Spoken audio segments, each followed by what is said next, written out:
Bonjour à toutes et à tous, j'espère que vous allez bien. On se retrouve pour le brief du lundi 6 mai. Il est 8h42. Aujourd'hui, on va parler donc des news économiques, du ratio long and short, du funding, open interest, des liquidations. On regardera ce que font les whales en passant par l'analyse technique de Bitcoin. Et on regardera également le CKB, donc en alt. Et on regardera également le trade que j'ai posté sur le groupe Discord, pour rappel qui est 100% gratuit. Je l'ai posté, si je ne dis pas de bêtises, le 5, donc hier, voilà. Non, avant-hier, pardon, avant-hier, je dis une bêtise. Donc voilà, on l'a pris avant-hier. Là, actuellement, j'ai annoncé que je le closais, juste ici, tout simplement du fait que donc je ne suis plus dedans, tout simplement du fait qu'il y a beaucoup de chances qu'on retrace un petit peu avant de venir tout break à la hausse. Donc tout simplement, je préfère le clôturer à RR de 1 pour 1. Donc voilà, on est plutôt pas mal. Donc voilà, j'ai décidé de clôturer ce trade. Au niveau des news économiques, aujourd'hui on va rien avoir. On a des jours fériés au Royaume-Uni, au Japon, et on va avoir le PMI Service France, tout simplement. Cette semaine, en revanche, on va avoir l'inscription au chômage hebdomadaire qui va être impactant sur les marchés. On va avoir également, c'est à peu près tout. On va avoir des résultats d'entreprise, par contre, donc je les citerai demain parce que je ne les ai pas préparés, donc ça va être beaucoup plus clair. Ça permettra de passer moins de temps dessus. Au niveau du ratio long and short, on a énormément de shorts qui se sont ouverts sur les dernières. Donc depuis par exemple vendredi, je me rappelle qu'il y avait 1,4 milliard de shorts. Aujourd'hui, on est sur 2,3 milliards. Il y a quand même 900 millions de plus. C'est énorme, on parle d'énormément de liquidations, sachant que sur des shorts qui se sont ouverts depuis vendredi, il y en a énormément qui se sont fermés quand même parce qu'on a bien pump. Donc faut faire attention, il y a quand même beaucoup de personnes qui ont short ce marché et à mon avis ce n'est que le début. Donc attention à tout ça. J'ai changé de site, je pense que vous l'avez vu, on est maintenant sur CoinGas, c'est beaucoup plus quali au niveau des datas, voilà, c'est pour ça que j'ai changé de site. Donc on voit tout simplement, c'est la même chose, sauf que c'est plus quali, on a l'intérêt ouvert et les taux de financement en direct par clé API, donc sur tous les exchanges, donc plutôt pas mal. Alors on voit tout simplement, là on a eu une grosse hausse de l'open interest, ok, et derrière on a eu quoi? On a eu une hausse. Juste là, on avait une hausse de l'open interest, une hausse des funding, ok. Donc ça fait que tout simplement ici, on a énormément de personnes qui avaient long. Donc ce mouvement, juste là, donc entre ici et ici, juste là, il y a énormément de personnes qui avaient long. Donc ça veut tout simplement dire que ici, il y a énormément de liquidation. Donc ça, il faut y faire vraiment attention. Là, il y en a vraiment beaucoup. Ensuite, on a eu une autre hausse juste là. Donc entre ici et et ici, on a eu une grosse hausse. Donc si jamais on reprend le truc, entre ici et ici, donc là, juste là, entre ça et ça, il y a énormément de longues qui sont rentrées. Donc pas même chose, énormément de liquidations qui sont juste en dessous, SLABE, etc. à venir chercher. Donc attention. Et derrière, on voit qu'on a un gros dump. Donc on ne sait pas si jamais c'est des fermetures, étant donné que il y a un dump avec un dump des funding. Donc logiquement, c'est des fermetures de long. Donc ça peut être des profits de long de ceux qui sont rentrés en bas. On voit ici, il y avait eu du long qui était ouvert. On voit les funding monter, l'open interest monter. Donc juste ici, il y a eu du long qui s'est ouvert. Donc ça peut être cela qui se ferme. Maintenant, il faut faire attention à une chose, c'est que on a énormément de liquidation en bas. Donc pourquoi pas venir tout liquider. Même si on regarde là, on a une petite montée, ok. Avec là, pareil, on a une petite montée ici également. Donc là, il y a du long qui s'est ouvert aussi. On est venu en liquider quelques-uns étant donné qu'on voit que c'est fermé. Là, juste ici, pas liquidé, mais on est venu en fermer quelques-uns. Et depuis, on voit rehausse de l'open interest, ok, avec rehausse des funding. Donc attention à ça. En revanche, sur les dernières minutes, oui, on a une baisse des funding avec une hausse de l'open interest. Donc ça veut dire que juste ici, il y a des gens qui sont en train de short. Donc potentiellement, on peut faire un dernier mouvement haussier. Mais voilà, moi j'ai préféré clôturer parce que vous avez donc le détail ici, liquidation ici, liquidation ici. Et à mon avis, on en a encore qui sont en long juste là parce qu'ils estiment qu'ils ont eu le bottom. Donc pourquoi pas venir faire un truc comme ça et derrière pouvoir repump tranquillement. Donc ça, c'est pas impossible, on va regarder ça techniquement après. On va confirmer ça avec les liquidations. Si on regarde sur 3 jours, on a des liquidations qui sont présentes autour des 60 000 $. Donc c'est ce que je vous disais Juste ici, il y a beaucoup de longs qui sont rentrés et juste ici, il y en a beaucoup, donc leurs liquidations sont ici. Donc ça, c'est assez clair. Maintenant, si je m'en regarde, il y a beaucoup, beaucoup, beaucoup à venir chercher juste ici. Il y en a un petit peu à venir chercher en haut, autour des 65 700, etc. 65 500. Mais voilà, à mon avis, actuellement, on est plus sur une tendance baissière à venir. On peut faire un pic, ça je vous l'accorde. On peut faire un dernier pic pour venir liquider tout le monde. Mais on est plus voilà, sur un 65 000 dollars et ensuite on vient recte tout le monde. Logiquement, ce serait plus ça au niveau des datas. Maintenant, oui, techniquement, les structures sont toujours haussières. C'est pour ça qu'il n'y a pas de short à tenter. Et il n'y a que du long à tenter pour le moment. Mais voilà, moi je préfère sortir et re-rentrer plus bas. Au niveau donc de ce que font les whales elles continuent d'accumuler et ça c'est vraiment cool parce que bah, tout simplement c'est ce que je vous avais dit quand on était ici. Là elles vont continuer normalement à vendre et si jamais on commence à revoir des achats au moment où ça rebondit, bah, c'est que c'est plutôt bon signe parce que là on a les retails qui sont en train de paniquer, donc en train de vendre, prendre profit, etc. Et les whales qui elles sont en train d'accumuler. Et on sait que c'est les whales qui font le marché, hein. C'est pas le petit retails qui fait le marché. Parce que tout simplement il réagit toujours en retard ou très mal à ce qui se passe. Donc voilà, là on a les whales qui se réveillent, donc c'est plutôt bon signe pour un rebond. Maintenant, à voir si jamais on va pouvoir avoir notre petit dump avant de repartir. Donc techniquement, moi ce que je vois, c'est que on avait cette trendline juste ici, c'est pour ça d'ailleurs que j'ai longue. En fait, on avait cette trendline ici, qui est pas très précise, c'est pour ça que j'en ai deux. Quand on va zoomer dessus, vous allez voir qu'il y en a deux. Mais voilà, il y a eu la cassure donc de cette trend, il y a eu la cassure, et moi je suis rentré du coup sur le retest. Et derrière, on est reparti. Donc voilà, en fait, le plan, c'était tout simple. C'était vraiment cassure de trend, retest, et on rentre. En général, ça marche plutôt bien, c'est juste que c'est des événements qui sont assez rares.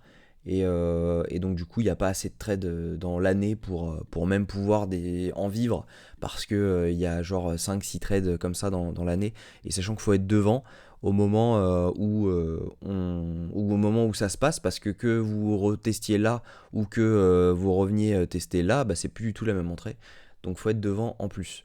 Donc voilà. Mais voilà pourquoi je l'ai partagé, et c'était plutôt pas mal. Donc le plan, moi, ça serait plutôt de revenir chercher donc cette zone-ci. À mon avis, on a de grandes chances de revenir chercher cette zone-ci à un moment donné. Je ne dis pas qu'on va y aller maintenant, qu'on va faire directement ça. Je dis juste qu'à un moment donné, il y a de grandes chances de venir chercher cette zone entre les 60 800 et les 59 000 dollars. Il y a de grandes chances de venir faire un truc comme ça. On rebond et derrière, on peut repartir. Et on peut aller faire un ATH, potentiellement. Ensuite, on verra comment ça se passe dans cette zone si jamais on fait un truc comme ça, ou si tout simplement on fait un rejet et derrière on rebreak et on refait un ATH. Moi ce que je pense, c'est que si jamais on arrive à revenir dans ces zones là, c'est pour faire un ATH forcément, parce que il n'y a aucune raison de repump à ces prix actuellement, étant donné que là on était venu chercher zone ETE, donc il n'y a aucune raison de pump jusqu'au 67 si jamais c'est pas pour aller au 74, 76, 80. Donc ça c'est plutôt cool parce que si jamais il nous donne notre entrée, derrière moi je vais pas la lâcher. L'entrée je vais la garder et puis on verra ensuite ce que ça va donner, mais le risk reward pourrait être pas mal. Donc voilà ce qui pourrait être prévu. Moi je pense qu'on pourrait avoir quelque chose comme ceci. On se met un SL sous le plus bas et derrière on peut venir target donc des 80 000 dollars, des choses comme ça peut être un joli RR. Et ce que je pense, c'est que maintenant qu'on y est, c'est une zone ETE si jamais on faisait un truc comme ça. Donc ça pourrait être pas mal de venir chercher les 59 700 dollars, ça serait parfait parce que ça serait retour zone ETE de ce mouvement haussier, retour bas de zone de celle-ci, et également on doit avoir un FVG qui doit traîner juste ici. Si je me mets en 4 heures par exemple, hop, si je me mets en 4 heures, voilà, on a un FVG juste là. Donc ça pourrait être sympa de mèche dedans, là, de mèche dans ce FVG, et puis pour venir tout chercher ensuite. Donc ça c'est plutôt pas mal. Je vais enlever tout ça, ça va être beaucoup plus propre. Hop, tac, tac, tac, tac, tac, tac, tac. Voilà. Donc voilà, moi le plan serait de venir chercher les 60 800 à 59 000 dollars avec un SL juste en dessous aux 56 000 dollars. Ça peut être vraiment, à mon avis, un bon trade. Donc venir faire quelque chose comme ceci. Voilà.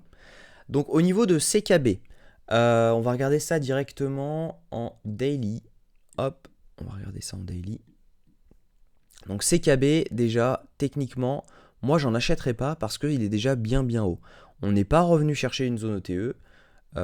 Quoique, peut-être que je dis une bêtise, on est revenu. Ouais, on est revenu. On est revenu juste ici.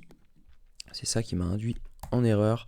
Donc là, ça aurait été une bonne zone d'achat dans la zone ETE. Maintenant, moi, étant donné qu'on n'est plus dedans, à long terme, ces structures-là, je les achète pas. J'achète uniquement des retours vraiment zone ETE parce que quand on fait un mouvement en parabole comme ça, on revient chercher une zone et des fois on en a un deuxième. Donc ça, c'est probable. Mais il faut aussi avoir en tête que des fois, c'est la fin du mouvement, on rebond zone ETE, on revient chercher une zone ETE, donc zone de rechargement de short, donc celle-ci, juste ici, et derrière on peut s'écraser. Donc parfois on fait ça. Et c'est pour ça que moi je préfère toujours rentrer dans la zone ETE, juste ici, pour tout simplement avoir un prix qui me permet de sortir au cas où ça va très vite. Parce que si jamais tu rentres là, on pump ici, on revient là, là on est en zone ETE de ce mouvement. Donc tu vas pas sortir. Tu sors si jamais on casse cette zone. Donc là tout simplement tu peux ressortir à ton prix d'entrée si jamais tu es rentré ici. Alors que si jamais tu étais rentré maintenant, la zone OTE de ce move, tu vas pas sortir en négatif. Tu vois ce que je veux dire? Regarde ton prix. Si jamais tu rentres là, la zone OTE elle est en dessous de ton prix d'entrée. Donc c'est pas bon. On est juste là. Ça veut dire que pour savoir si jamais tu sors, tu vas sortir en gros juste là, donc en négatif. Donc voilà pourquoi moi je préfère toujours rentrer en zone OTE de ces mouvements. Donc là pour moi c'est trop tard. Maintenant oui, CKB a un gros potentiel, c'est un nouveau projet. Il est là que depuis quelques temps. On n'a pas vu vraiment de parabole dessus, même s'il a quand même fait une belle perf depuis le début de l'année. On est sur un x10.